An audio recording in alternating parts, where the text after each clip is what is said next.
Que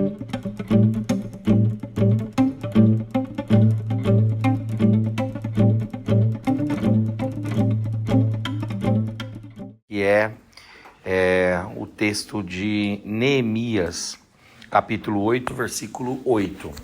Louvar a Deus também pela vida do pastor Anderson, deixa um abraço aqui para ele, o pastor Jonas também, e o pastor André, viu, Rafa? Manda um abraço para ele aí, são amigos nossos, né? Neemias 8:8, mas eu queria ler, alguém tem a NVI, Nova Versão Internacional? Poderia ler na NVI para nós? Os irmãos aqui são muito cultos, só a Ark, né? Só a Ark. Só o meio da Ark. Mas eu acho que tem aí? Então vai lá, o Cássio vai ler. Neemias 8:8. Ó, na NVI, vejam como a NVI fala. Aqui, leram tá certo, né? Leram o livro da lei de Deus, interpretando e explicando, a fim de que o povo entendesse o que estava sendo lido. Amém. A ideia nossa hoje aqui é falar um pouquinho sobre hermenêutica e exegese. E esse versículo de Neemias 8:8, ele fala que o Esdras, né, ele interpretou. Ele fala que o texto fala interpretando. Então fala dessa prática de interpretação. A palavra hebraica para interpretar é a palavra parash. E parash quer dizer o quê? Quer dizer explicar claramente. Quer dizer também distinguir. Quer dizer explicar o sentido. Quer dizer dar entendimento. Fazer compreender. Então o que aconteceu aqui foi que ele, no Antigo Testamento, reuniu o povo de Israel, depois do exílio, trouxe a lei de Deus. Quando fala de lei de Deus, está falando da Torá, né? Gênesis, Levítico, Números, Deuteronômio, que para nós é o Pentateuco, e o texto fala desse processinho, que ele vai lá e lê, ele entende o que ele está lendo, depois ele explica ao povo e ele aplica, né? Fazendo esse trabalho de interpretação da Bíblia e mostrando como que a Bíblia deve ser utilizada. Dizem que o problema não é saber ler, o problema é saber ler e não entender o que se lê. E a gente só consegue entender o que lê a partir desse processo hermenêutico, desse processo exegético, desse processo interpretativo. E é isso que o Esdras faz aqui em Neemias 8. Ele reúne o povo, ele lê, aí ele compreende e depois ele explica e aplica. O pastor Hernandes Dias Lopes, quando ele vai dar aula sobre hermenêutica, sobre homilética, ele explica o que é pregação. Aí ele define, pregação é ler o texto, explicar o texto e aplicar o texto. Isso é pregação. Então, quando a gente vai compreender a Bíblia, não tem como compreender a Bíblia sem esse exercício da interpretação. O Senhor Jesus, o mestre por excelência, o maior de todos os homens, o Messias, ele não apenas cumpriu a lei e os profetas, mas Jesus também, a exemplo de Esdras, ele leu a lei, ele interpretou a lei. Não só leu e interpretou. Em Mateus 5 até o 7, que é o Sermão da Montanha, Jesus também reinterpretou a lei, ou seja, ele reinterpretou os mandamentos. Então ele deu maior significado. Jesus dizia assim, vocês ouviram o que fora dito? Aí o povo dizia, sim. Aí ele reinterpretava. Eu, porém, vos digo. Quando ele fala, eu, porém, vos digo, o que Jesus está fazendo é dar uma reinterpretação. Em que sentido ele reinterpretava? No sentido de elevar o padrão. Ele exigia além. Ele mostrava a intenção por trás da lei, o espírito da lei, o sentido real da lei. Então Jesus ele também foi um grande exegeta, um grande hermeneuta. E ele fez esse trabalho, que era ler, que era entender, que era explicar e que era aplicar. Só que diferente de todos os outros, ele lia e ele interpretava de uma forma que resgatava o espírito da lei. Ou seja, o sentido real, o desejo real da lei. Não é necessariamente o texto na forma como está. É o que Deus quer falar através da lei. Esse trabalho é um trabalho hermenêutico. Quem pode ler para nós aí Lucas 24, 27, por gentileza? Lucas 24, 27. Esse texto fala do encontro de Jesus com os 2 discípulos que estão retornando para Emaús. E aí ele fala uma coisa interessantíssima a respeito desse papel de Jesus como hermeneuta, como intérprete, como um simplificador da lei. Olha o que o texto diz, vai lá. 17. E começando por Moisés e todos os profetas, explicou-lhes o que constava a respeito dele em todas as escrituras. Essa palavra aí, explicou-lhes, quer dizer que Jesus não só... Pai do Senhor, tudo bem? Jesus não só leu o texto, não só compreendeu, Jesus interpretou, Jesus explicou. Explicar quer dizer descer as minúcias, explicar quer dizer fazer entender, fazer compreender, entendeu? Jesus, ele falou em outro momento, vocês erram porque vocês não conhecem as Escrituras, mas não é conhecer no sentido de ter uma Bíblia na prateleira. O Spurgeon falava que tem tanto pó na capa das Bíblias de alguns crentes que dá para escrever assim, ó, condenado, né, com 3 asteriscos, né, na capa, porque não adianta você conhecer no sentido de ter a Bíblia, no sentido de ter visto já, e não, nem no sentido da pura leitura, porque nem sempre quem lê consegue explicar. Você precisa fazer esse trabalho hermenêutico, exegético, você precisa entender primeiro, você não consegue explicar o que você não entende. Por que a gente aprende quando ensina? Ou aprende mais quando ensina? Porque a gente só consegue ensinar se aquilo estiver mais ou menos claro na nossa mente. Se você for perguntado de uma coisa e você não for capaz de explicar minimamente aquela coisa, porque você não entendeu. Porque aquilo não foi compreendido por você. Então, você lê, entende, aí explica, que é essa hermenêutica, né? Pois não. Claro, não, vamos, é isso mesmo, a ideia é essa. Isso que você estava falando de ler e explicar, quando o Eunuco e Filipe... Outro texto de Atos. Né, tem a ver com isso. Perfeito. Qual o problema do eunuco lá? Ele lia, mas ele não entendia. Ele não entendia. Aí ele fala da dúvida dele. Se você pegar o texto aí de Atos 8, ele fala, a dúvida dele é se o Isaías estava falando dele mesmo ou de outro. Ele fala assim, de quem que ele está falando? Ele está falando dele mesmo ou de outro? Porque a linguagem de Isaías é um pouco alegórica. Então ele não sabe se é o Isaías, se é Israel, quem que é. Aí ele pergunta, ele está falando dele mesmo ou está falando de outro? Fala assim, você não está entendendo. Então eu vou explicar para você. Aí ele começa a explicar. E é engraçado, interessante, que ele está lendo o capítulo do servo sofredor. Aí ele pega e fala assim, a partir do Isaías 53, então eu vou explicar a respeito do plano da salvação, a respeito do sacrifício de Cristo e a respeito da necessidade de batizar. Veja que ele explica, né, tudo. Isso vai acontecer, por exemplo, em outro texto de Atos, né, que é o texto de Atos 10, quando Pedro chega lá na casa de Cornélio, e o Cornélio já tem uma ideia da fé, mas o Cornélio não entende a fé. Aí o Pedro vai ler os textos com o Cornélio e vai explicar esses textos, né? O apóstolo São Paulo, ele aprendeu aos pés de Gamaliel, Atos 22, 3 fala isso.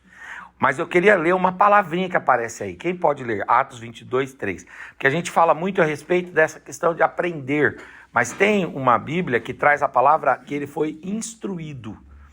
O texto, pode ler. 22, 3 de Atos. Eu verdadeiramente sou um homem judeu, nascido em Tarso, uma cidade na Cilícia, mas criada nessa cidade aos pés de Gamaliel, instruído conforme a maneira perfeita da lei dos pais. Essa palavra aí, instruído, ela quer dizer, me explicaram a lei. Instruir, porque o que é instruir? O que é instruir? Instruir, eu não posso te instruir genuinamente se eu for genérico. Eu não posso te instruir efetivamente se eu for raso. Eu não posso te instruir efetivamente se eu for superficial. Para haver uma instrução real, eu preciso considerar meandros, detalhes, né? Então veja que o Gamaliel, ele faz isso. E o Paulo, ele vai também aprender essa prática da hermenêutica, da exegese, da interpretação, de compreender a Bíblia e depois de explicar a Bíblia. Fica à vontade. E aí, nós temos um modelo, então. Qual é o modelo? Que aparece lá no Antigo Testamento, que aparece nos Evangelhos, que aparece em Atos, que aparece nas Epístolas. Qual é o modelo? O modelo é que a Bíblia não pode ser só lida. A Bíblia precisa ser compreendida. Por quê? O Rafa colocou bem aqui, né? Ó, a pessoa leu lá, se prostrado me adorar, certamente eu te darei todos os reinos da terra, e ele colocou aquilo como se Jesus estivesse falando, e era Satanás que estava dizendo, um vacilo. Eu lembro que eu era garoto e um dia uma irmã falando sobre a parábola dos 2 filhos, né? Aqueles 2 filhos que o pai chama para trabalhar na vinha com ele, aí um filho disse, eu vou, o segundo disse, eu não vou. Só que o segundo reconsiderou e foi. Aí Jesus está falando, é melhor você ir do que você falar que vai. Né? Jesus está falando de uma questão que tem a ver com atitude real em face de promessas vazias, né? Então Jesus está falando sobre isso. Aí a irmã leu lá o segundo, e aí ela traduziu, interpretou aquele o segundo de forma cronológica. E falou o segundo, irmãos, em 1 segundo Deus pode mudar tudo, irmãos. Em 1 segundo Deus pode abrir as portas para vocês. Em 1 segundo Deus pode arrumar um namorado para você, uma namorada. Em 1 segundo Deus pode arrumar um emprego. Em 1 segundo, não tem nada a ver. O segundo lá era o segundo filho da parábola, né? Então, desculpa. Não, aquela história do cara que convenceu a mulher que era a Bíblia que estava falando para ele trair. Sim, ele foi parar no Fantástico por causa disso aí, que vai lá e toma uma mulher adúltera, aí ele foi e falou assim, vai lá, toma uma mulher e adultera, aí o cara falou, não, mas tem um acento aí ele, não, vai lá e toma adultera. O pior não foi isso, o pior não foi ele, o pior foi ele conversar com o marido da mulher, se Deus tá mandando, pode fazer, então. Né? Passou no radinho, isso aí foi um escândalo, né? Imagina ele falando com o marido da mulher e o marido da mulher, pastor, o senhor tem certeza disso? É minha mulher. Não, mas Deus falou, bom, então tudo bem, eu fico com as crianças, fique em paz que eu fico com as crianças, vocês saírem. Olha que loucura. Mas é o quê? Diz que a Bíblia, ela é a mãe das heresias. A Bíblia é a mãe das heresias. As heresias não nascem fora da Bíblia, elas nascem a partir da Bíblia. Por quê? Porque elas nascem a partir de uma má compreensão da Bíblia, uma má interpretação. Então veja que em Neemias é legal ler, mas é legal também explicar. Em Jesus é legal ler, mas é legal, é importante interpretar. E não só interpretar o texto em si.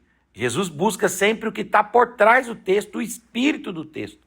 Entendeu? A intenção do texto. Aí está uma interpretação mais profunda, né? Ele falava em parábola, né?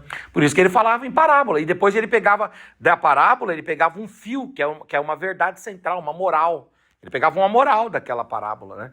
Então, e quando a gente chega em Atos, nós vamos ver essa prática nas epístolas também. Agora, quando Paulo vai falar para Timóteo, que é um jovem, na carta pastoral, ele vai dar um conselho, 2 Timóteo 2,15, se alguém puder ler, por gentileza, 2 Timóteo 2,15. Procure apresentar-se a Deus aprovado, como obreiro que não tem nada que se envergonhar, que maneja bem a palavra da verdade.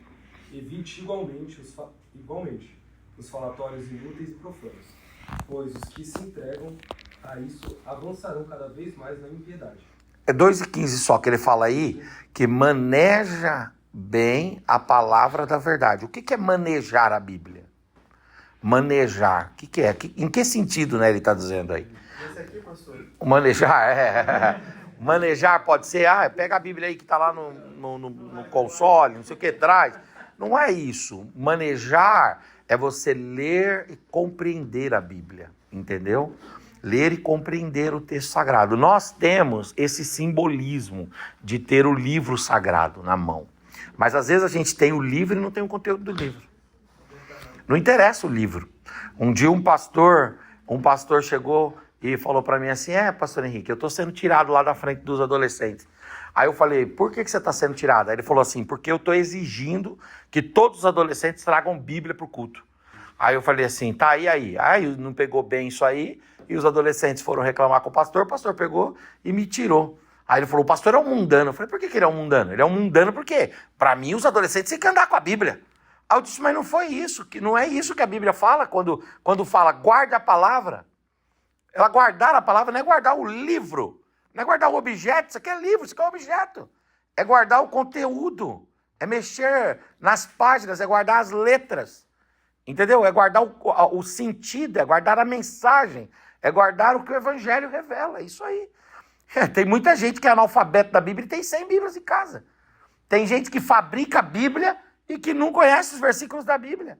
Meu irmão trabalhou na Sociedade Bíblica do Brasil na linha de produção. E nem todos os funcionários da Sociedade Bíblica são evangélicos, porque não comporta, né? Tem gente lá da área técnica que vai contratar quem é da área técnica, independente da fé da pessoa, não. Na produção que eu estou dizendo. Aí meu irmão falou assim, Henrique, engraçado, o cara estava lá prensando a Bíblia, aí na hora do intervalinho dele, ele saía, fumava 4, 5 cigarros lá, depois voltava para imprimir, para mexer na Bíblia de novo. Aí você diz assim, pastor, mas o que quer dizer isso? Quer dizer que não adianta lidar com o livro, não adianta. Você tem que lidar com o conteúdo do livro, conteúdo. Não estou dizendo com isso que falar assim, eu não sou adepto de, então deixa o livro em casa. Não, senhores, não é isso. E o livro precisa ser lido, precisa ser meditado e precisa ser manejado, como Paulo fala aí, maneje. Esse manejo quer dizer, movimente isso, né? Leia, pense, reverbere, medite sobre isso, interprete isso daí. Né? Agora, é interessante que quando a gente vai interpretar a Bíblia, eu coloquei aqui o seguinte, quando a gente vai interpretar a Bíblia, a gente tem que usar um sisteminha, algum sistema hermenêutico. Então, eu queria rapidamente falar para vocês sobre um sistema que eu uso. Né? Qual é o sistema? Então, vou dar um caminho para você aqui. Vocês já ouviram falar? Vocês devem ter conhecido, mas é um sistema que eu gosto. E eu queria falar como que é o procedimento que eu uso. Já ouviram falar do OICA? O sistema hermenêutico chamado OICA?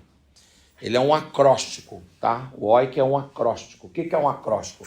É uma palavra que as letras dessa palavra formam frases ou formam outras palavras, entendeu? Então, o OICA, ele é um acróstico que o O significa observar, o I significa interpretar, o C significa correlacionar e o A significa aplicar. Né? E esse OICA, ele é um sistema hermenêutico. Ele é um sistema hermenêutico de fácil compreensão e de fácil utilização. Então, como é que você vai aplicar o OICA? Então, eu vou ensinar para você o passo a passo. Primeira coisa que você vai fazer é separar um momento para você ler a palavra de Deus. Então, separa um momento, né, para você ler a palavra de Deus. E eu diria o seguinte, um momento de exclusividade, tá certo? Onde você não tenha dispersão.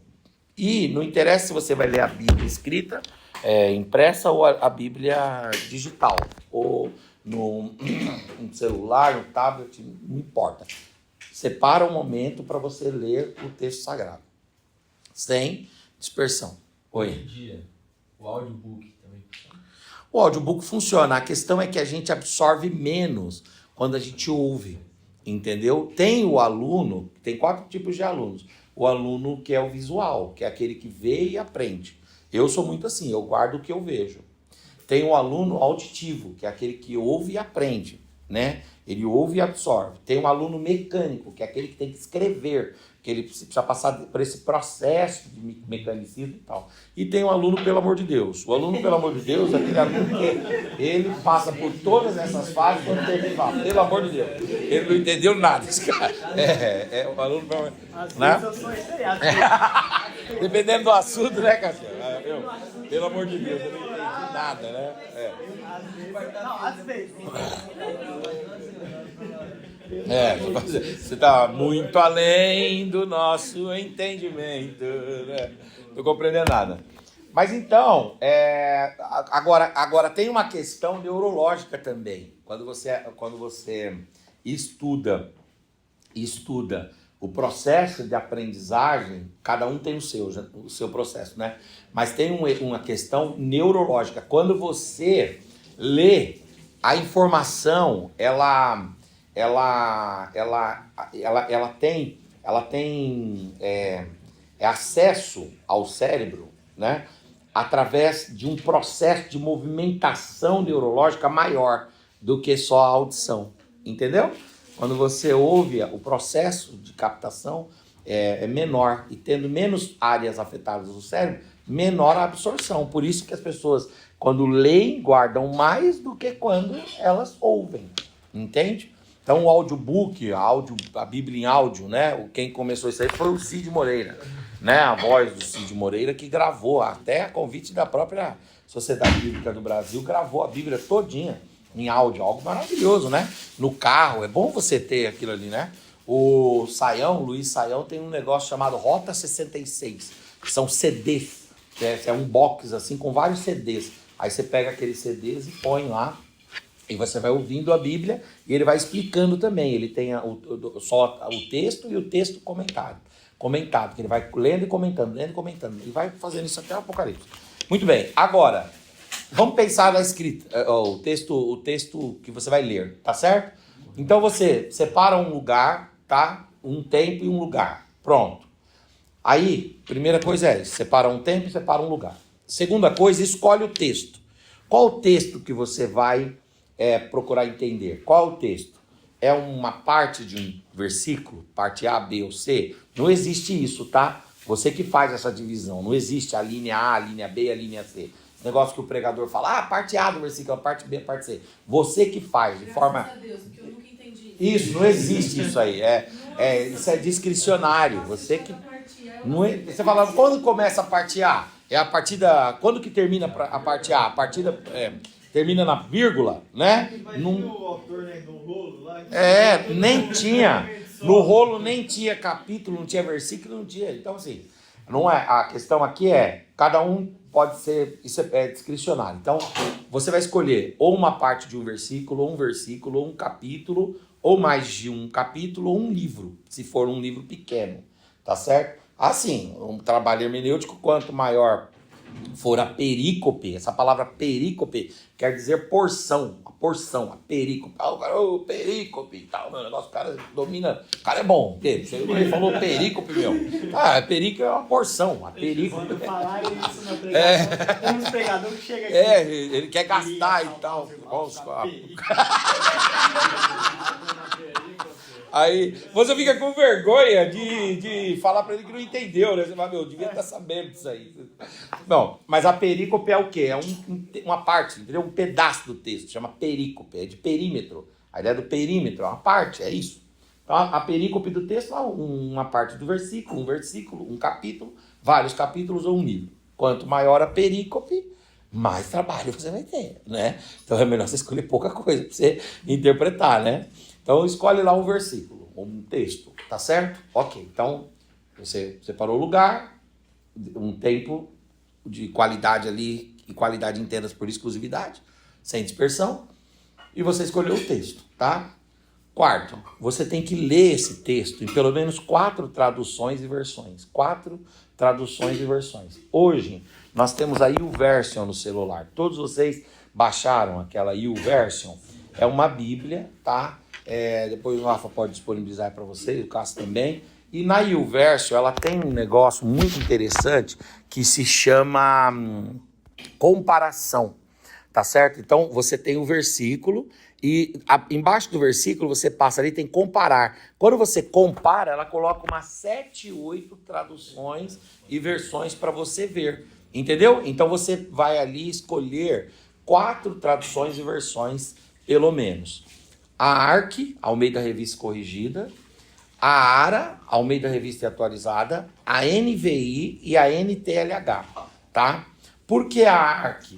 Porque a ARC ela é uma Bíblia técnica. Deixa eu dar um exemplo para você do tecnicismo da ARC. Rapidamente aqui, porque nosso tempo já está indo embora. Mas, por exemplo,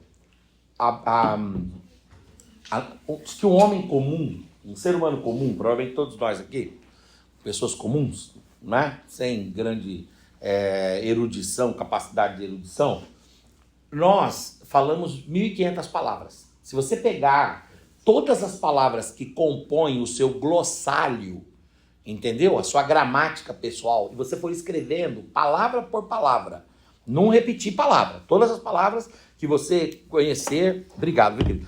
Você vai anotando, você vai ver que você fala 1.500 palavras. Com 1.500 palavras você faz faculdade, você trabalha, você ganha dinheiro, você casa, você prega, você vai tudo com 1.500 palavras. Mas a Bíblia, principalmente a ARC, ela tem 9.000 palavras diferentes da língua portuguesa. Entendeu? Exatamente. Tem palavras lá que você não faz a menor ideia do que essas palavras significam. Entendeu? Então, você é obrigado a estudar. Ela usa muito do arcaísmo da língua portuguesa. Então, ela usa muitas palavras que você não... Elas não são palavras do conhecimento cotidiano, do conhecimento comum. Então, por exemplo, a palavra vitupério, a palavra vilipêndio, a palavra opróbrio. Opróbrio, já é difícil de falar, opróbrio, né? Ah, irmãos, é opróbrio, então são termos. Por exemplo, Paulo fala assim, o que me resta agora é ser derramado por libação. O que é um derramamento por libação, né? Bom, então tem vários termos que você tem que usar o dicionário. Então a ARC, ela te puxa para um academicismo, a ARC. A ARA, ela tem uma fonte escriturística diferente da ARC. Por quê? Quando eles foram fazer as traduções, a ARC foi numa fonte de um ano lá do grego e do hebraico. Essa daqui não foi nessa mesma fonte que traduziu, essa foi em outra fonte. Então você tem nuances textuais muito legais, muito interessantes. Inclusive tem um vídeo do Germano lá da igreja do Pernambuco, que ele arrebenta a Nova Almeida atualizada. Ele arrebenta, porque ele diz que ela é uma Bíblia que não deveria ser, difundida, SBB, porque ela retira trechos inteiros, mas na verdade, no início, honestamente, ele já fala que a ARC sai de uma fonte e a ARA ela sai de outra fonte. Então, as fontes são diferentes, nós vamos ter diferenças de textos. A única coisa que nós vamos ter que saber é se houve uma contradição entre um texto e outro. E eu não encontro contradição, encontro diferenças. As diferenças dizem respeito a uma situação. As contradições dizem respeito a outra situação. Beleza. Então, ARC e ARA. Use também a NTLH, a NVI. Porque a NVI, ela é uma versão que saiu do hebraico e do grego, foi para o inglês e veio para o português. Então, você consegue entender como que o inglês, né? Como que o idioma inglês, ele traz a tradução. E de uma forma mais coloquial, ao invés de usar côvado, usa centímetros. Ao invés de usar estádios, usa metros, entende? Ao invés de usar jornada de sábado, usa quilômetros. Então ela vai usar uma linguagem mais coloquial, mais usual, mais do dia a dia. E nós temos a NTLH, que é a nova tradução da linguagem de hoje. E a NTLH, ela na verdade é uma paráfrase. O que quer dizer a paráfrase? A paráfrase, ela não é uma tradução, ela é uma interpretação. Ela já é como eu entendo aquele versículo. Então ela não fala assim, Jesus ressuscitou o filho da viúva de Naim. Porque o Naim é quem? Viúva de Naim. O Naim seria o homem que morreu? O Naim é quem? O Naim é um lugar. Então a NTLH explica, Jesus ressuscitou o filho de uma mulher viúva que morava em Naim. Entendeu? Então quando ela faz isso, ela mastigou, ela te interpretou, ela deu uma paráfrase. Hoje, em língua portuguesa, a gente tem essa Bíblia, que é uma paráfrase. Nós temos a Bíblia do Eugene Peterson, A Mensagem, que é uma outra paráfrase.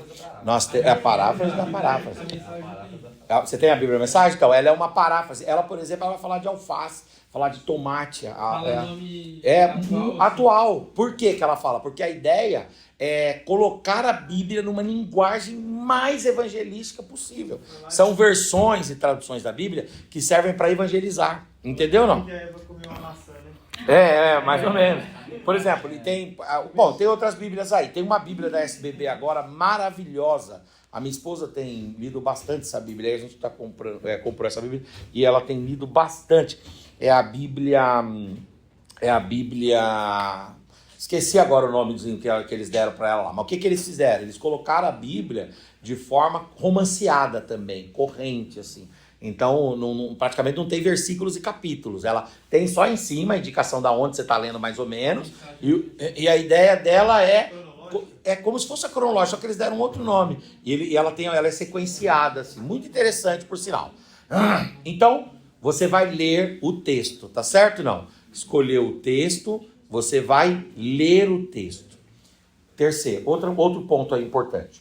Separou o lugar, tempo de qualidade, escolhe o texto, leia o texto nessas 4 traduções e versões. Quinto, aí você vai fazer uma anotação, pode ser num caderno, num bloco de notas, numa folha igual o Nobre está fazendo ali, ó.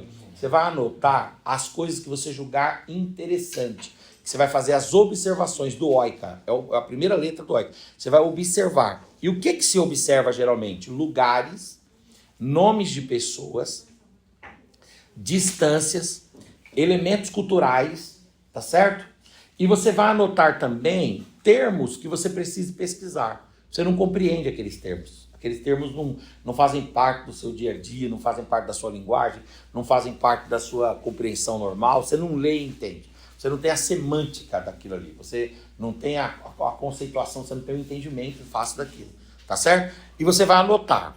Aí vem sexto. Depois da observação vem sexto. É quinto, não é sexto. Você vai anotar lá. E você vai pegar... Hoje, a gente tem as inteligências artificiais. E eu não demonizo a inteligência artificial. Eu quero dizer para vocês me convidaram aqui. Se qualquer coisa, a culpa é do Rafa e do Cássio, né? Mas eu não vou prejudicá-los não na liderança para fazer perderem o cargo, não. Mas é o seguinte, vocês não demonizem a inteligência artificial. A igreja, ela errou quando ela demonizou o rádio. Depois a gente ficou brigando por uma estação de rádio e a gente não tinha. A igreja errou quando ela demonizou a televisão. E depois a gente ficou brigando por um canal de televisão e a gente não teve. A igreja demonizou a internet. E depois, na época da pandemia, a gente precisou transmitir os cultos online.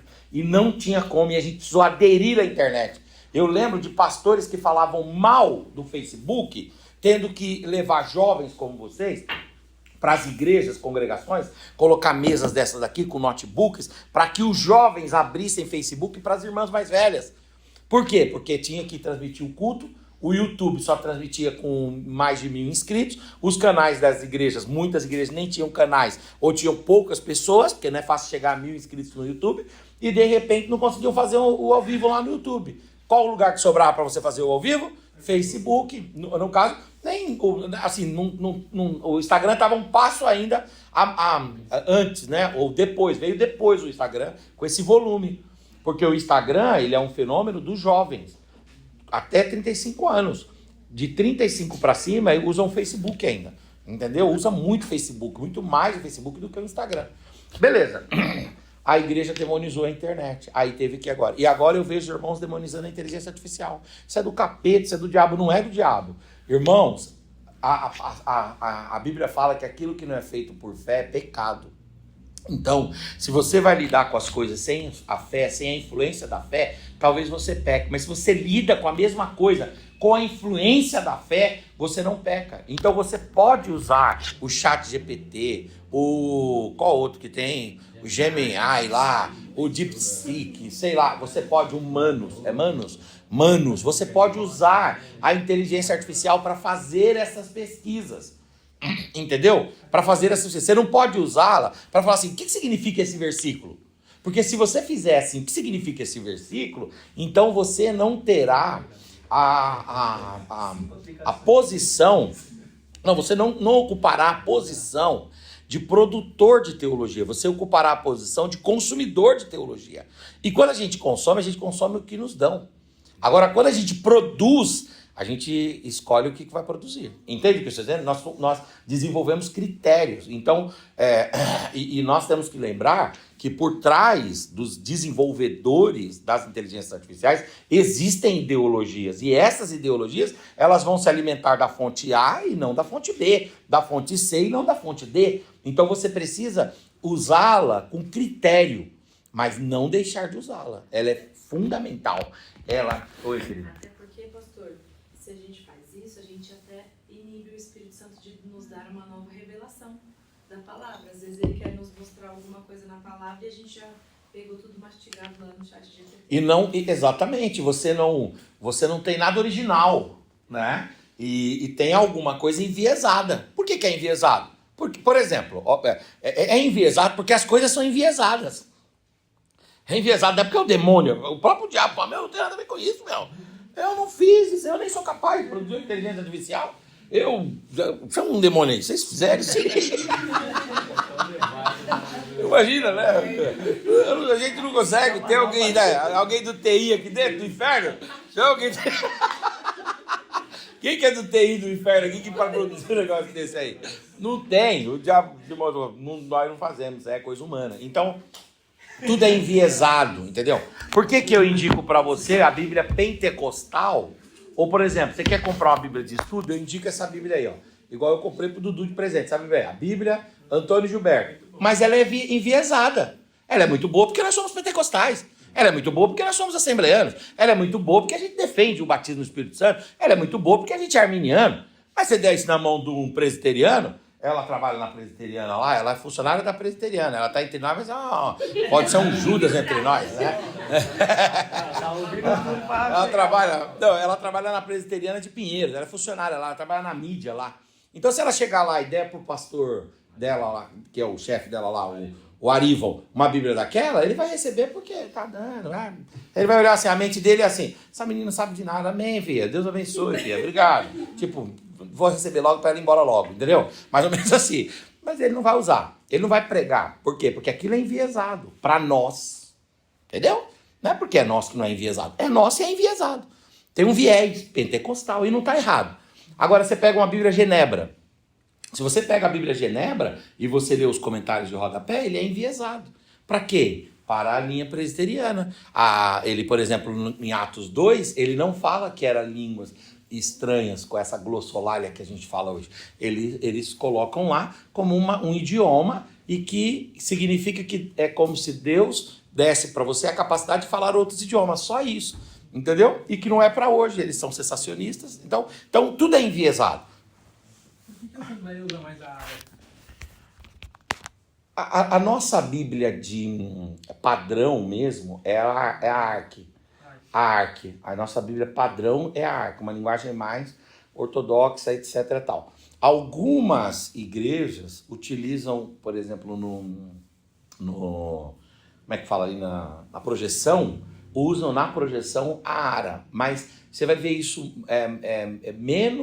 menos no Belém. Você vai ver isso mais em outras igrejas. No Belém você vai ver mais a ARC presente. Passa a observar. Especificamente um padrão assim? A ARC, ela tem a ver com uma linguagem mais ortodoxa, uma linguagem mais conservadora, uma linguagem mais do arcaísmo mesmo. Eu diria uma linguagem mais velha. Às vezes pro jovem entendeu? É mais complicado, mas ela tem a ver mais com a nossa direção. Você pega, por exemplo, e chama o pastor Zé Wellington e fala assim, pastor Zé Wellington, o senhor poderia, por gentileza, recitar para mim o Salmo 23:1?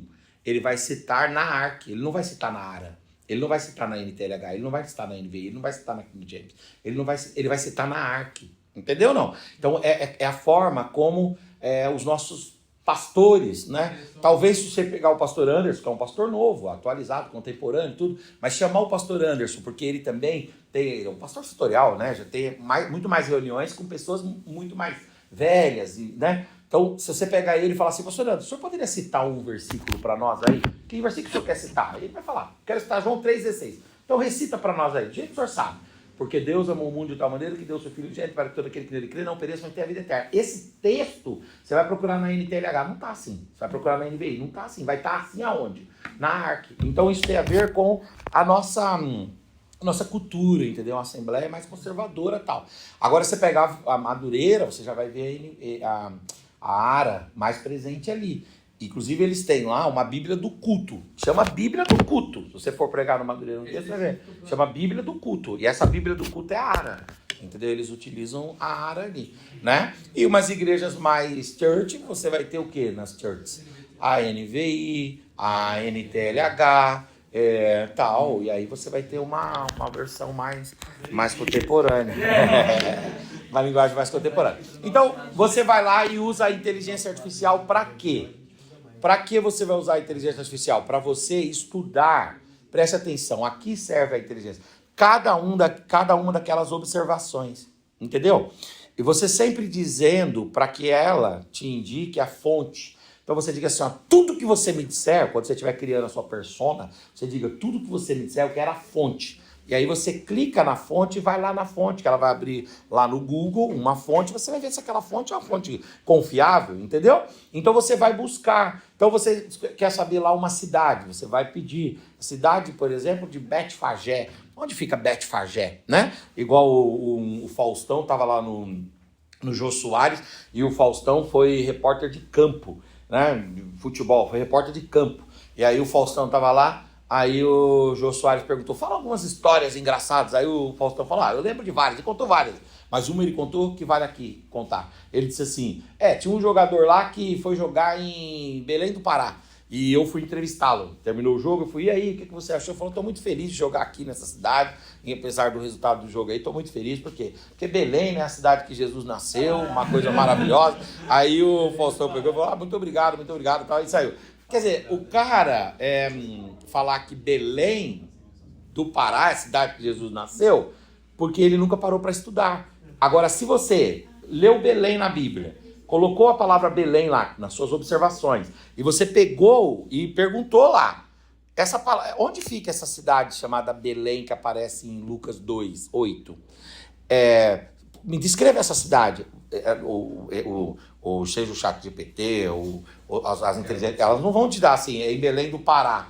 Não vão te dar, é no Oriente, é em Israel, é na Judéia, 13 quilômetros, 14 quilômetros de Jerusalém. É ali que fica, entendeu? Então você nunca vai poder interpretar esse texto colocando Belém, que aparece em Lucas 2, aqui em Belém do Pará. Você não vai, a sua mente te impedirá de fazer isso, entendeu? Então, você tem que fazer esse movimento de cada um desses itens você procurar compreender. A palavra, por exemplo, lugares, nomes de pessoas. A lição de domingo da escola dominical, nós vamos estudar sobre Anás e Caifás e o julgamento de Jesus. É julgamento de Jesus e ressurreição, né? Do julgamento até a ressurreição. Anás e Caifás, quem eram esses sujeitos? Anás e Caifás, né? Estudar o nome Pilatos, estudar o nome Herodes, entende? Então, você quando você coloca para estudar, você vai fazer anotações do significado, para você saber explicar. Por exemplo, a fortaleza de Antônia. Fortaleza de Antônia? Que fortaleza era essa? Onde ficava essa fortaleza? Etc. Então, por exemplo, Jesus usa lá a expressão está consumado, tetelestai, né? O que significa? Primeiro, qual é o termo grego que está lá em João 19:30? Segundo, o que significa esse termo? E terceiro, né? Quais são os textos correlatos a que usa esse termo aí? Beleza. Então, você está fazendo esse processo aqui do OICA. Separa um lugar, um tempo de qualidade, escolhe um texto, lê nas 4 versões, e aí, meu amigo, faça ali observações. Anota cada uma delas e vai fazer a pesquisa de cada ponto que você fez. Quando você chegar nesse ponto, você vai partir para uma interpretação. Aí, como que você vai fazer? Você coloca o versículo e embaixo você coloca a forma como você entende o versículo. Mas você só pode fazer isso a partir daqui. Aquela pergunta que você faria para o ChatGPT, para a inteligência artificial, ou para um pastor, ou ligaria numa rádio, ou iria atrás de um comentarista bíblico perguntar, você não vai fazer, Porque você não é um consumidor de teologia, você é um produtor de teologia. Você não é um cristão que aceita tudo, você é um cristão bereano. E o bereano, ele afere, ele perscruta, ele investiga, ele analisa, entendeu? Ele estabelece um processo crítico quanto àquilo que falam para ele. E aí, aqui você vai colocar o versículo e a sua interpretação. Aí eu pergunto, será que quando você fizer isso, a sua interpretação será confiável? Será que a sua interpretação vai ser confiável? Vai. Primeiro, por causa do Espírito Santo, que é o maior de todos os intérpretes. Segundo, porque você terá influência de todas aquelas traduções e versões, as leituras em Bíblias diferentes, inclusive em Bíblias em Bíblia que diz respeito a uma paráfrase, como a NTLH, aquelas leituras vão influenciar. Terceiro, as pesquisas te influenciarão. O fato de você saber que Anás e Caifás eram responsáveis, um pelo ministério sacerdotal e o outro pelo ancianato judaico, já faz você interpretar diferente aquilo que eles estão falando. Entende o que eu estou dizendo? Então aqui você tem a influência disso daqui. Pois não, pode perguntar. Poxa, uma experiência, né? Uma vez eu estava fazendo devocional em Apocalipse. E eu cheguei na parte exatamente que ele fala que o único que poderia ver um livro de estar fechado de 7 selos era o cordeiro. Eu fui ali e falei, o que é isso? Aí depois eu fui pesquisar, o número 7 me chamou muita atenção. O que é o 7? Joguei no Google, por que aqui são 7 selos, né? Aí depois eu vi que na Bíblia, não sei se é verdade, mas que a Bíblia o 7 significa perfeição. Sim. Que o cordeiro eu já tive que era Cristo. Depois que eu vi que o 7 significava perfeição, eu entendi. Porque Cristo, santo, perfeito, não pode haver livro. É isso mesmo.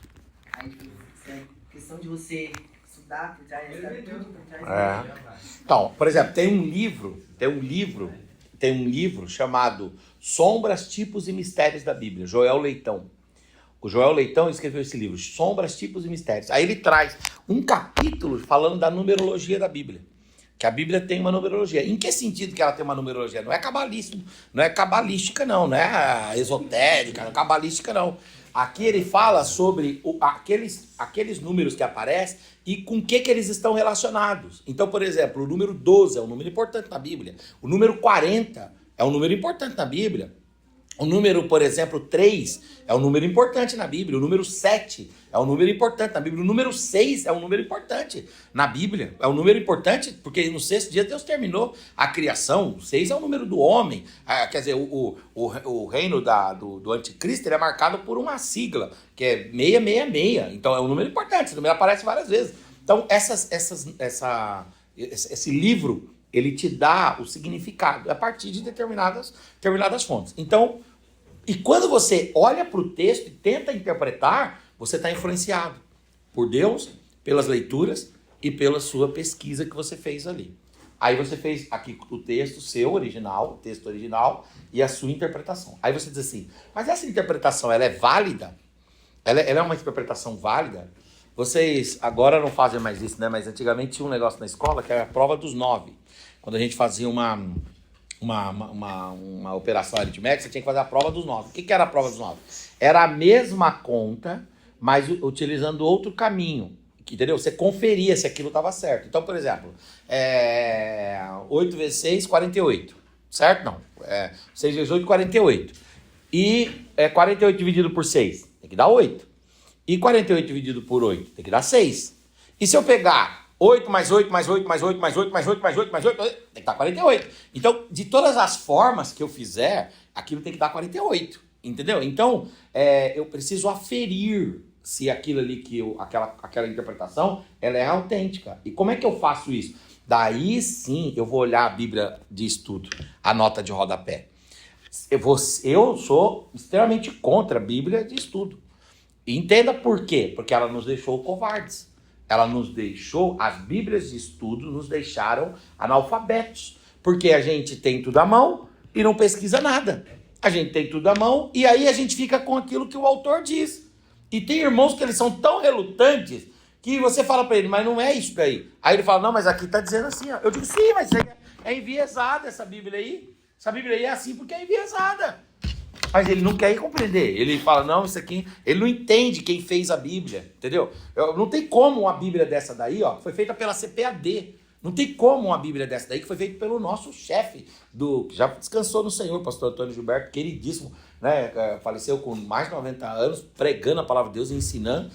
Pastor Antônio Gilberto, que era o nosso, oh meu Deus, como é que ele era? Ele era o presidente da comissão doutrinária da CGADB. Hoje é o cargo ocupado pelo pastor lá de Jundiaí, Ezequiel Soares, entendeu? Então ele é extraordinário, mas ele é pentecostal. Você chegar para ele e falar assim, se você procurar ali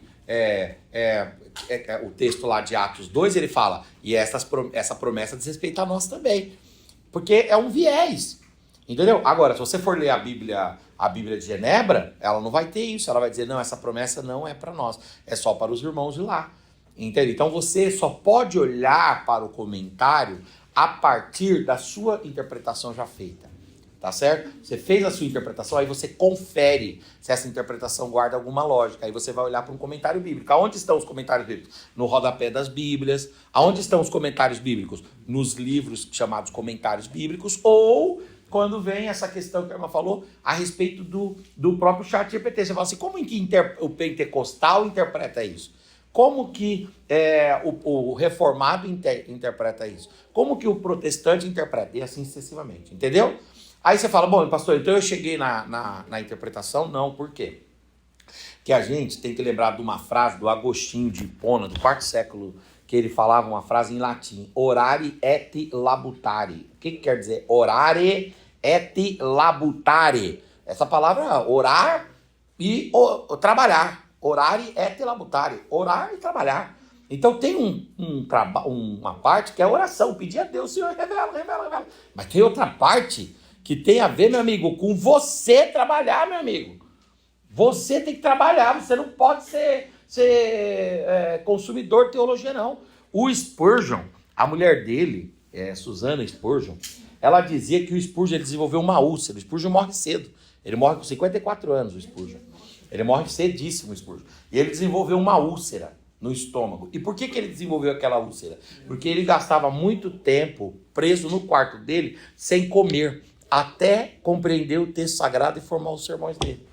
Entendeu? Ele gastava horas, ele gastava dias. Aí ela diz que ele morreu cedo, porque é prematuro, 54 anos, né? Ele morreu cedo por causa de uma úlcera desenvolvida porque ele não comia. Ele passava dias sem comer, aí depois ia comer muito. Depois ele passava dias sem comer, depois ia comer muito. Aí ficava aquela bagunça lá, os gases intestinais foram comendo a pele dele, a estrutura intestinal dele, e ele morreu. Entendeu?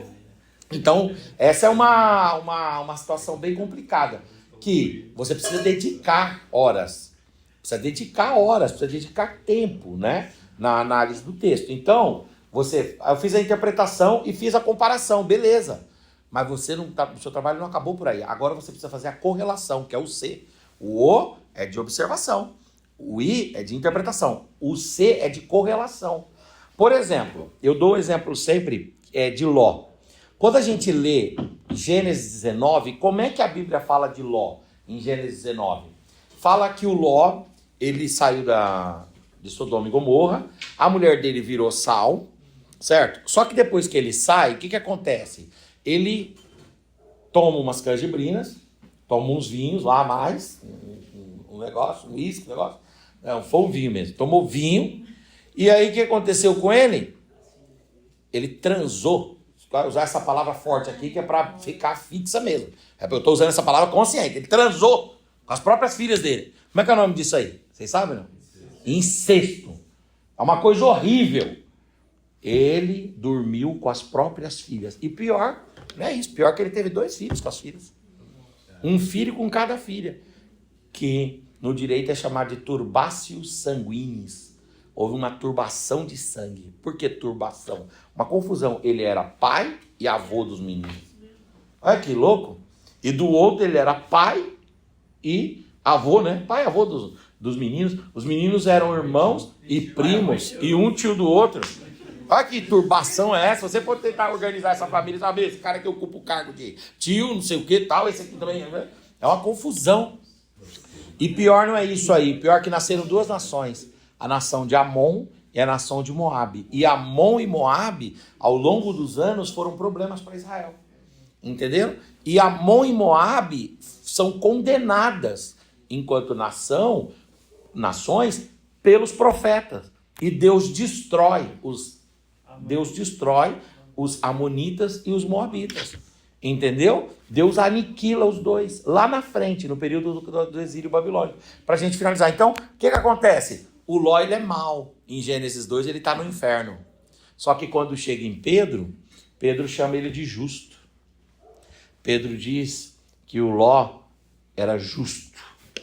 Aí eu pergunto para os senhores, você vai ter o texto de Gênesis, que fala que o Ló dormiu com as filhas, praticando incesto, e terminou como ébrio, né? Pelo menos é o relato do Gênesis, mas o Gênesis não descreve para nós com detalhes ali a respeito da morte dele, assim, com detalhes não, o que aconteceu com a vida dele a partir dali. O Gênesis destaca aquilo que aconteceu e depois acabou. Lá em Pedro a gente fica sabendo que ele, na verdade, era justo. E Pedro fala uma coisa, que ele se sentia triste por causa do pecado que havia em Sodoma e Gomorra. Ele era justo e ele se sentia incomodado com a presença do pecado ali. O que Pedro ensina-nos? Que o Ló, ele em algum momento se arrepende.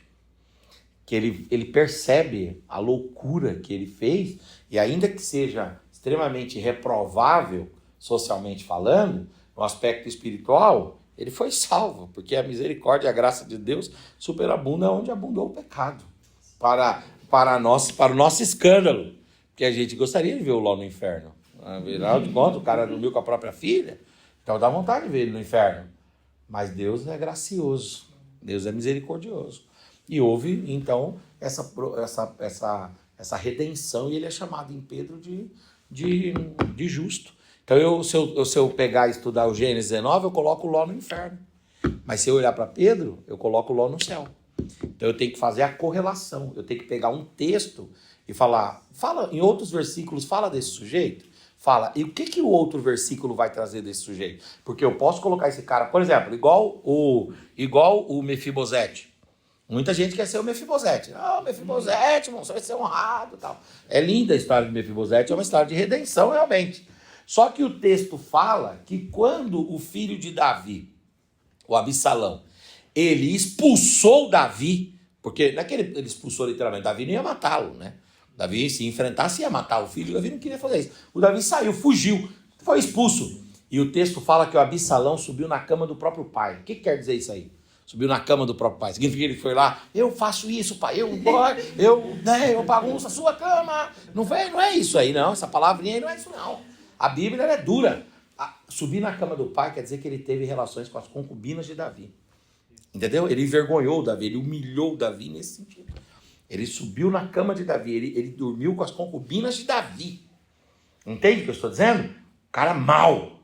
Tanto que ele morreu. O Joabe não poupou a vida dele, o Joabe matou ele. Né? Tudo bem. Só que é o seguinte. Só dou graças a Deus, né? Mas assim, o que acontece? Esse sujeito, o Mefibosete fica com quem na hora que dá a briga? Vocês lembram ou não? Mefibosete fica com o Absalão. Quando o Davi volta, o Davi manda chamar o Mefibosete. E o Davi fala para ele assim, Mefibosete, vem cá, por que você não foi comigo? Eu chamei você. Eu estava em fuga, mas eu mandei chamar você, e você não foi. Aí ele se humilha e pede perdão para Davi. E o texto fala que a relação dele com Davi muda a partir daquele dia. Por quê? O Davi mandou buscá-lo lá em Lodebar, não sei o que, mas depois ele não honrou. Então veja que quando eu olho para Mefibosete, no primeiro momento, segundo Samuel capítulo 9, eu exalto Mefibosete, mas quando eu olho para ele lá no capítulo 15, eu digo, esse cara aqui é um cara abençoado, hein? É um cara que você abençoa ele não é um símbolo do cara que positivo, ele é um símbolo do cara que tem ali os seus problemas, entendeu? Você quer agora outro exemplo, o Manassés. O Manassés fez o que fez. Ora, quando a Bíblia lá em Hebreus 11 fala assim, alguns pela fé foram cerrados ao meio, a tradição diz que quem foi cerrado ao meio foi Isaías. E quem mandou cerrar? O Manassés. Você fala, esse cara é um lixo. É um lixo de ser humano. Ele mandou cerrar o profeta.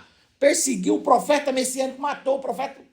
Rasgou o profeta no meio. tudo bem. Só que quando ele vai para o exílio, lá os olhos dele são furados, ele é humilhado, não sei o quê, a Bíblia fala que ele se humilha diante de Deus. E Deus perdoa o Manassés. Então, se você ficar vendo só o texto do Manassés serrando Isaías, você coloca o Manassés no inferno e você fala, ele foi para o inferno. Aí alguém vai e fala, posso falar, meu irmão? Posso. E esse texto que fala aqui que os últimos dias de Manassés foram dias que ele fez um grande avivamento, que ele pediu perdão a Deus, que Deus o restituiu. O que o senhor fala desse texto? Esses jovens buscando cada texto complicado. Então você tem que fazer um negócio que é o C, que é a correlação, né? E por fim, a aplicação, que é o quê? O que tira para a minha vida? E depois o que tira para aqueles que me cercam, né? Então é a aplicação. Então aqui está um sisteminha, um modelo, um método hermenêutico que eu acho que todos nós podemos utilizar, tá bom? Só uma coisa, como é que você vai fazer a correlação? Sabe a Bíblia, a YouVersion mesmo? Tem uma lupinha nela, lá, você vai escolher uma tradução primeiro, tipo a ARC, vai. Aí tem uma lupinha lá. Naquela lupa você coloca o que você quer fazer a correlação. Se você quer fazer a correlação com uma pessoa, Mefibosete, então você coloca lá e vai aparecer todas as vezes, você lê o texto que aparece. Porque pode ser que aqui o Mefibosete estava exaltado, mas aqui ele fez errado. Por exemplo, o próprio Gideão, o Gideão começa bem e termina mal, não é verdade? O Gideão termina mal. Se a gente pegar outros personagens bíblicos, então você coloca lá o nome e clica, vai aparecer todas as vezes que aquele personagem aparece. Ou às vezes é um assunto, o sábado. Se eu leio o Pentateuco, é para guardar o sábado. Se eu leio os históricos, é para guardar o sábado. Se eu leio os poéticos, é para guardar o sábado. Se eu leio os profetas, é para guardar o sábado. Mas se eu leio os evangelhos, não é para guardar o sábado, porque Jesus falou assim, está aqui que é maior do que o sábado. Então nós não guardamos o sábado, porque Jesus falou que ele é o nosso sábado, ele é o nosso descanso verdadeiro. Se a gente lê Atos, a igreja não guardou o sábado, ela guardou o primeiro dia da semana, que é o domingo, o dia Domini, o dia do Senhor. E se a gente lê Gálatas, Paulo diz, não vos prendais a nenhum tipo de dias, etc. Então a gente está livre. O evangelho nos libertou. Mas se eu ler só o sábado lá no Pentateuco, então eu preciso fazer a correlação. A correlação, ela é fundamental.